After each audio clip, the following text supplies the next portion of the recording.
दिल्ली विधानसभा चुनाव में ओवैसी की एआईएमआईएम और कांग्रेस को लेकर के केजरीवाल टीम क्यों बौखलाई। आदाब, मैं फारूक खान, संपादक इकरा पत्रिका, थार न्यूज़ इकरा पत्रिका के इस चैनल में आपका स्वागत है, आपका इस्तकबाल है। जैसा कि हमने इंट्रो में बताया है कि दिल्ली विधानसभा चुनाव हैं, उसमें ओवैसी की पार्टी और कांग्रेस को लेकर के केजरीवाल की टीम है वो क्यों बौखलाई है। इसी मुद्दे का ये एपिसोड है जिसे आप आखिर तक देखिए। इसे ज़्यादा लाइक करें, शेयर करें और सब्सक्राइब करें ताकि ये मुद्दा है ज़्यादा से ज़्यादा लोगों तक पहुँच सके। दिल्ली के अंदर 5 फरवरी को चुनाव हैं और 8 फरवरी को मतगणना है। 70 विधानसभा सीटों पर चुनाव हो रहे हैं और भारतीय जनता पार्टी, कांग्रेस, आम आदमी पार्टी, 3 मुख्य पार्टियां वहां मैदान में हैं। सत्ताधारी जो केजरीवाल की पार्टी है, आम आदमी पार्टी, वो चौथी बार सत्ता हासिल करने के लिए उसने सब कुछ अपना दांव पर लगा रखा है। इसी तरह जो भारतीय जनता पार्टी है, जो 1998 से लगातार सत्ता में आने का इंतजार कर रही है, उसने भी अपना सब कुछ दांव पे लगा रखा है। कांग्रेस है वो अपनी जो उजड़ी हुई सल्तनत है उसको वापस हासिल करने के लिए या कुछ सीटें जीतने के लिए, ताकि जो भविष्य में सरकार बने 8 फरवरी के बाद उसमें उसकी पूरी तरह से इंटरफेयर हो, ऐसा सब कुछ जो दांव है वो कांग्रेस में भी चल दिया है। इन सब में जो बड़ी महत्वपूर्ण बात है कि केजरीवाल की जो टीम है वो जो ओवैसी को लेकर के, उनकी पार्टी को लेकर के और कांग्रेस को लेकर के एक तरह से बौखला चुकी है। जाहिर सी बात है, चुनाव लड़ने का सबको अधिकार है। हर पार्टी जो चुनाव लड़ती है अपने उम्मीदवार उतारती है और पार्टियां ऐसे आरोप लगाती रहती हैं कि फलां पार्टी वोट काटू है, फलां की बी टीम है, फलां को जिताने के लिए उतरी हुई है। ऐसी ही सब कुछ राजनीति दिल्ली के सियासी मैदान में हो रही है। दिल्ली में जो करीब 1 दर्जन सीटें हैं वो मुस्लिम बाहुल्य मानी जाती हैं या ऐसी सीटें हैं जहां मुस्लिम वोट है वो प्रभावी है। यहाँ 2 सीटों पर ओवैसी ने अपने उम्मीदवार उतारे हैं और कांग्रेस है वो भी मैदान में है।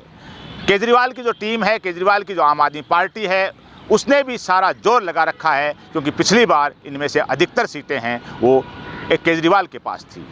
कांग्रेस को कई बार कोई सीटें पिछले 2 चुनाव में नहीं मिली हैं, तो कांग्रेस भी इस बार जो दांव मुख्य तौर पे कांग्रेस ने लगा रखा है वो खास करके इन मुस्लिम बाहुल्य सीटों पे लगा रखा है कि उनमें से कुछ सीटें हैं कांग्रेस को मिल जाएं। ओवैसी ने जो 2 आदमी खड़े किए हैं, एक ओखला से और एक इस पे जो ओखला से खड़ा किया है वो सिफाउर रहमान को खड़ा किया है और दूसरी सीट मुस्तफ़ाबाद से जहाँ ताहिर हुसैन को खड़ा किया है।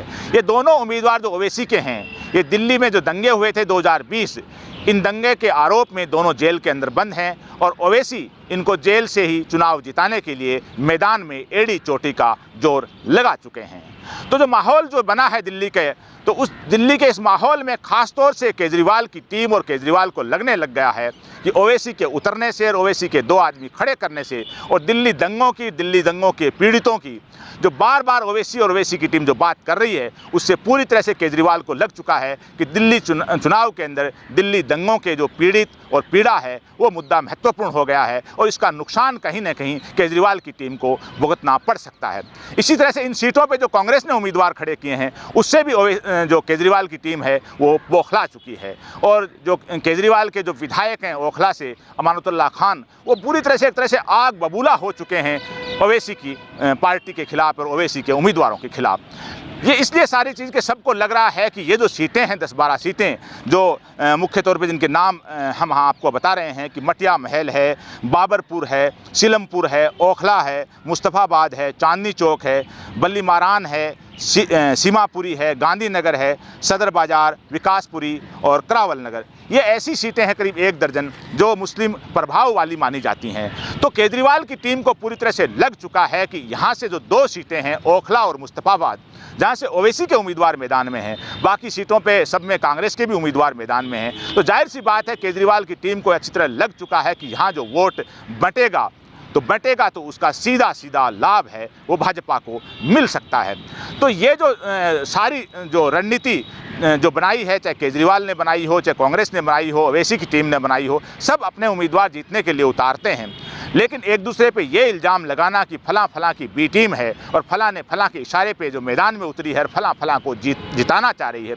अगर यही बातें अगर देखी जाएं तो केजरीवाल ने भी जो गुजरात के अंदर चुनाव लड़ा था, तो क्या केजरीवाल हैं तब भारतीय जनता पार्टी की बी टीम थे, जहां कांग्रेस को बहुत बड़ा नुकसान हुआ था। कुछ महीने पहले जो हरियाणा में चुनाव हुआ वहाँ भी केजरीवाल मैदान में उतरे थे, उनकी पार्टी मैदान में उतरी थी, तो क्या जो केजरीवाल थे वो वहाँ भारतीय जनता पार्टी की बी टीम थे, जहाँ पर कांग्रेस को नुकसान हुआ था। तो ये अपने आप में एक बड़ी विचित्र बात है कि खुद जहां चुनाव लड़ो वहाँ तो ये कहो कि हम जनता के मुद्दों पे चुनाव लड़ रहे हैं, हमारा यहाँ आधार है, और दूसरी पार्टी जब मैदान में आती है तो कहते हैं कि फलां फलां की बी टीम है। यानी केजरीवाल की टीम है वो पूरी तरह से कांग्रेस और ओवैसी के ऊपर ये इल्ज़ाम लगा रही है, ऐसी बातें कर रही हैं कि इनके चुनाव लड़ने से पूरी तरह से भाजपा को फ़ायदा होगा और ये लोग भाजपा की बी टीम हैं।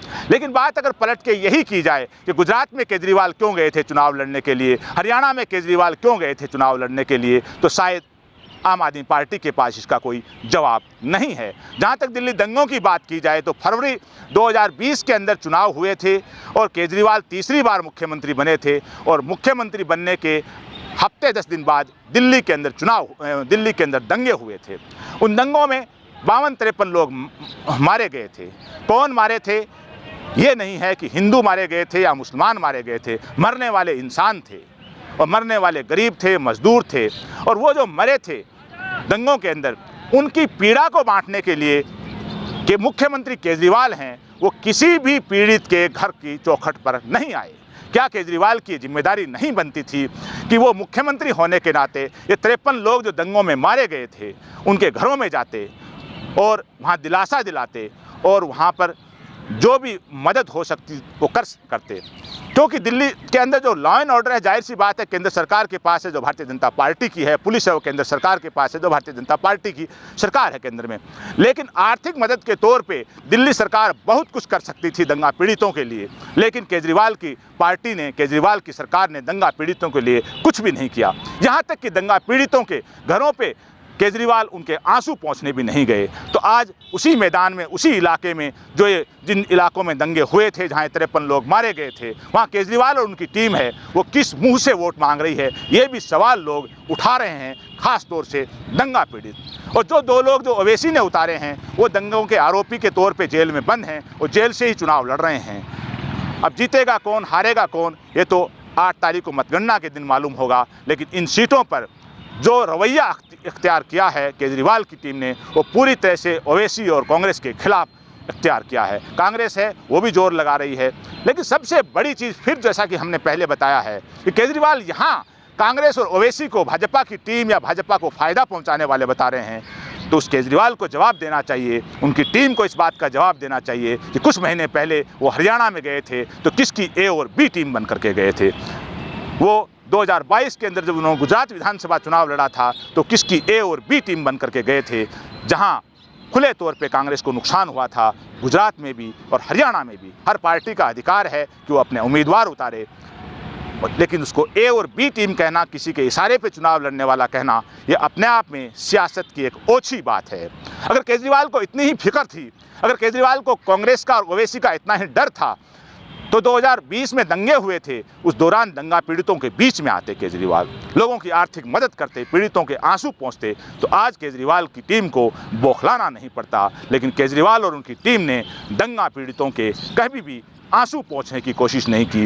यही वजह है कि केजरीवाल की टीम है वो पूरी तरह से बौखला चुकी है ओवैसी और कांग्रेस को लेकर के। परिणाम क्या होंगे वो 8 फरवरी को मालूम होंगे। लेकिन दिल्ली का जो सियासी चुनाव है, पूरी तरह से दिल्ली का जो माहौल है, सियासत का मैदान है, वो रोचक बन चुका है, ख़ास तौर से इन 1 दर्जन मुस्लिम प्रभाव वाली सीटों पर। आज के इस एपिसोड में बस इतना ही। जय हिंद, जय भारत।